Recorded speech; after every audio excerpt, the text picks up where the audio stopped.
শব্দদানব DJ সিস্টেমের দাপটে অতিষ্ঠ রাজধানীবাসী। উৎসবের মরশুমে ডিজে সিস্টেম বন্ধ রাখার জন্য আহ্বান জানিয়েছিলেন মুখ্যমন্ত্রী প্রফেসর ডক্টর মানিক সাহা থেকে শুরু করে আগরতলা পৌর নিগমের মেয়র তথা বিধায়ক দীপক মজুমদার। কিন্তু মুখ্যমন্ত্রী এবং মেয়রের আহ্বানকে বুড়ো আঙ্গুল দেখিয়ে শারদ উৎসব এবং কালী পুজোয় শব্দদানব ডিজে সিস্টেমের দাপটে অতিষ্ঠ হয়ে ওঠে রাজধানীবাসী। রবিবার ছিল দীপাবলি উপলক্ষে আয়োজিত কালী পুজোর দশমী। রাজধানী আগরতলা পৌর নিগমের অন্তর্গত 12টি দশমী ঘাটেই কালী প্রতিমার বিসর্জন প্রক্রিয়া অনুষ্ঠিত হয়।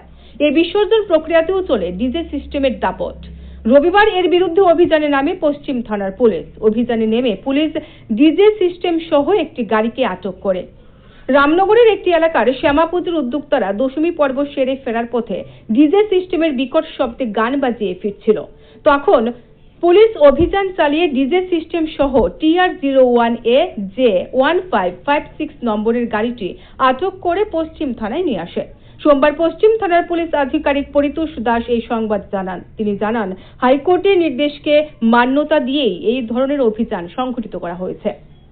এই ক্ষেত্রে ননীগোপাল দে এবং সত্যব্রত দের বিরুদ্ধে মামলা গ্রহণ করা হয়েছে। পশ্চিম থানার ওসি আরও জানান, দুর্গাপুজোকে শুরু করে কালী পুজো পর্যন্ত মোট 4টি ডিজে সিস্টেম সহ গাড়ি আটক করা হয়েছে। প্রসঙ্গত উল্লেখ্য যে ডিজে সিস্টেম বন্ধের বিষয়ে প্রশাসন রাজধানীর বিভিন্ন ডিজে সিস্টেমের মালিকদের নিয়ে বৈঠক করে। বৈঠকে মালিকদের ডিজে সিস্টেম পরিচালনা করার ক্ষেত্রে যে সকল আইন কানুন রয়েছে সে সম্পর্কে অবহিত করা হয়। কিন্তু এত সব উদ্যোগ গ্রহণের পরেও পুজোয় শব্দ দানবের দাপট বিন্দু মাত্র কমেনি। এবার ধরপাকড় শুরু হয় এর দাপট কমবে বলে মনে করছে বিভিন্ন মহল। আজকে সমময়ের দশমী উপলক্ষে রামনগর থেকে তারা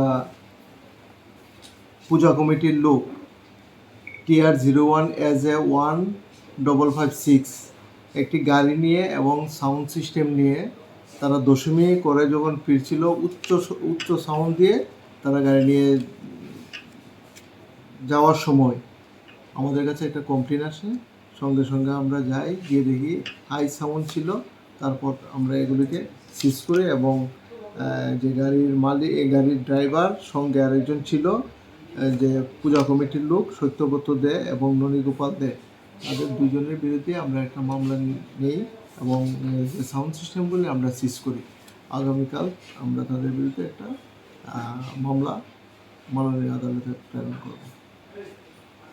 আরও অন্য কিছু ক্লাব দেখা যাচ্ছে, মানে উচ্চ স্বর মাইক নিয়ে দশমী করতে যাচ্ছে, তাদের বিরুদ্ধে কি কোনো ব্যবস্থা নেওয়ার পরিকল্পনা? না, আমরা এর আগেও আপনারা দেখেছেন দুর্গাপুজোর সময় আমরা 3টা সাউন্ড সিস্টেম সিজ করেছি এবং তাদের মালিকদের বিরুদ্ধে আমরা মামলা নিয়েছি। তাছাড়াও আমরা বিভিন্ন সময় কালী পূজা এবং লক্ষ্মী পূজার আগে আমরা বাজি সিজ করেছি এবং টোটাল আমরা 6টা মামলা নিয়েছি এবং আমাদের এইগুলি চলতে থাকবে। যারাই যে হাইকোর্টের যে আদেশ আছে যারা অমান্য করছে তাদের বিরুদ্ধে আমরা লিগ্যাল অ্যাকশন নেব। Thank you.